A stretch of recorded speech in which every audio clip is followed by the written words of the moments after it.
বাজেটের আগেই পশ্চিমবঙ্গের সমস্ত মহিলা ও পুরুষদের জন্য দুটি খুশির খবর। পুরুষদের জন্য এবার নতুন প্রকল্প ঘোষণা করা হতে পারে আসন্ন বাজেটে। তো কি সেই প্রকল্প, এই প্রকল্পে আপনারা কি কি সুবিধা পাবেন, সমস্ত কিছু আজকের এই ভিডিওটিতে আপনাদেরকে ডিটেলসেই জানিয়ে দেব।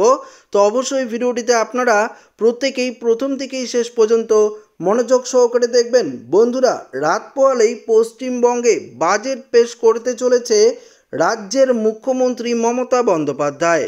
এই বাজেটে রাজ্যের সমস্ত মহিলা ও পুরুষদের জন্য খুশির খবর দিতে চলেছে রাজ্য সরকার, যা এই ভিডিওটিতে আপনাদেরকে একদম বিস্তারিতভাবে জানিয়ে দেওয়া হবে।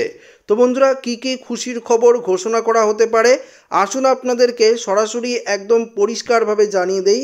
দেখুন, এখানে পরিষ্কার লেখা রয়েছে 2026 সালের বিধানসভা ভোটের আগেই 12ই ফেব্রুয়ারি নতুন বাজেটে মুখ্যমন্ত্রী মমতা বন্দ্যোপাধ্যায় পুরুষদের জন্য একটি নতুন ভাতা প্রকল্প ঘোষণা করতে পারে।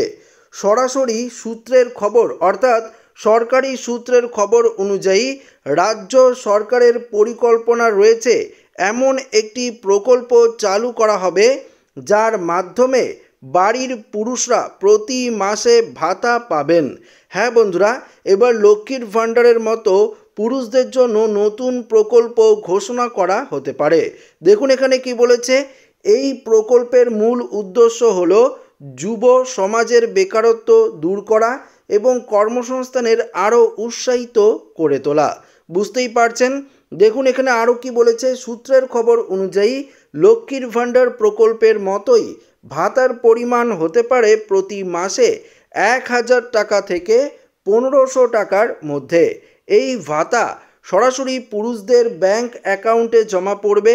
তবে এই প্রকল্পের অধীনে শুধুমাত্র সেই সমস্ত পুরুষরাই ভাতা পাবে যারা নির্দিষ্ট শর্ত পূরণ করতে পারবে।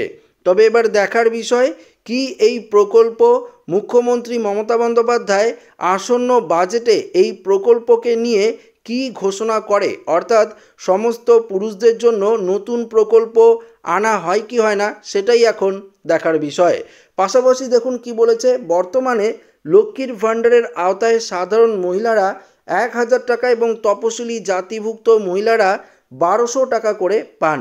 তবে নতুন বাজেটে এই পরিমাণ বৃদ্ধি পেয়ে যথাক্রমে 1500 ও 1800 টাকা হতে পারে। অর্থাৎ এই বাজেটে 500 টাকা বাড়ানো হতে পারে এই লক্ষ্মীর ভাণ্ডার প্রকল্পে। দেখুন এখানে কি বলেছে, ভাতা বাড়ানো হলে রাজ্যের মহিলারা আরও স্বনির্ভর হতে পারবে, তাই এই পদক্ষেপ নিতে পারে রাজ্যের মুখ্যমন্ত্রী মমতা বন্দ্যোপাধ্যায়।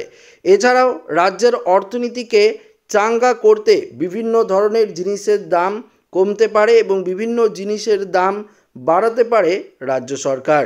তো বুঝতেই পারলেন যে এই বাজেটে রাজ্য সরকারের তরফ থেকে একের পর এক খুশির খবর আনা হতে পারে সমস্ত পশ্চিমবঙ্গের নাগরিকদের জন্য। পাশাপাশি বিভিন্ন জিনিসের ওপর দামের কিন্তু অনেকটাই পরিবর্তনও হতে পারে। তো দেখার বিষয় কি ঘোষণা করা হয় এই বাজেটে। তবে আজকের এই ভিডিওটি ভালো লাগলে লাইক করবেন, বন্ধুদের সাথে শেয়ার করবেন, নতুন হয়ে থাকলে চ্যানেলটিকে সাবস্ক্রাইব করে নেবেন। ধন্যবাদ।